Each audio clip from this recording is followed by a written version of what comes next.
வாலி மேல் ராமன் அம்பு எய்த போது வாலி எடுத்து பார்க்கிறான்.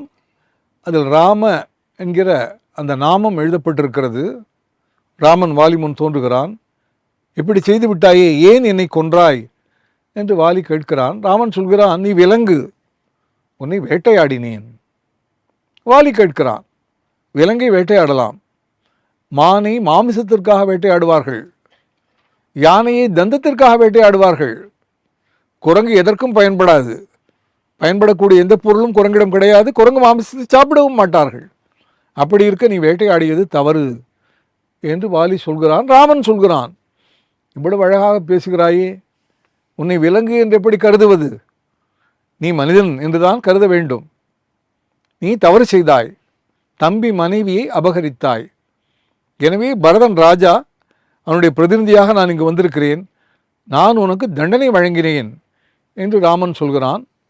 இப்படி வாத பிரதிவாதங்கள் தொடர்ந்து செல்கின்றன.